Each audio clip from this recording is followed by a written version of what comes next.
Border 2 में ऐसा क्या नहीं है जो बॉर्डर में था, और शायद इसी वजह से ये फिल्म उतना इम्पैक्ट ना बना पाए। Let's figure it out what it is. Let's talk about red flags now. The red flag is, apart from Sunny Deol, all the other action heroes involved in this are new. उनका कोई pedigree नहीं है, पहले का कोई history नहीं है war films का। स्पेशली ये फिल्म बैंक करती है वरुण धवन पे, जो मुझे बड़ी रिस्क लगी। वरुण धवन, आई नो बदलापुर या एक आध दो एक्सेप्शन, बदलापुर, संडे, एक आध दो एक्सेप्शन छोड़े तो Varun Dhawan is not really known for acting, और इस फिल्म में एक्टिंग की काफ़ी ज़रूरत है। So the huge risk on Varun Dhawan, which I think is a red flag.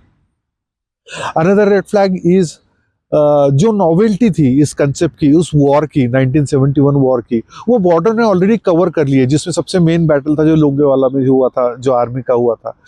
जो नेवी का और एयरफोर्स का बताएंगे इसमें, वो एडिशन रहेगा ऑब्वियसली, वो भी पार्ट था वॉर का, बट वो that is something added. But picture still seems to be on the same side of drama, which is on the army side, and air force and navy will be just supporting cast, which is Ahan Shetty and Daljit Dosanjh. इसमें Daljit Dosanjh comes across reasonably well. Ahan Shetty is an unknown figure, we don't know, so that I think is a red flag. Another red flag I would say is, जो अभी already bad publicity मिली हुई है song या वरुण धवन के performance के ऊपर, but more और less उससे ज़्यादा ट्रेलर में भी कुछ ऐसा यूनिक दिखा नहीं है जो कि बॉर्डर में नहीं था। तो इस जनरेशन को शायद उस वॉर के बारे में उतना क्यूरियोसिटी ना हो, या इतना ऑलरेडी पब्लिश हो चुका हो कि लोगों को पता हो। बाद में काफ़ी दूसरे वॉर्स, जैसे उरी के ऊपर जो बनाई थी फिल्म, सो वो रिसेंट में जो हुए शायद वही यंग जनरेशन को ज़्यादा अट्रैक्ट करे, but you never no.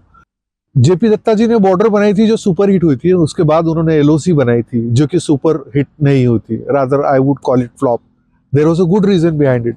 He overdid the emotion part in LOC and less did the action which people were expecting, और उसके वजह से फ्लॉप हुई। अगर बॉर्डर 2 में भी ऐसा ही कुछ हुआ है, और एक्शन और इमोशन का दोनों का राइट मिक्स नहीं रहेगा, और राइट प्लॉटिंग नहीं रहेगी, पूरे पिक्चर में जस्ट पाकिस्तान का नाम बताया है, पाकिस्तान का कोई विलेन या कैरेक्टर ऐसा नहीं बताया जो अपोजिंग हो। What to do with the film. 23 को रिलीज हो रही है, 26 को 26 जनवरी की छुट्टी है। So I would say wait for the reviews, and based on how reviews come, then go for the theatres on 26th and onwards.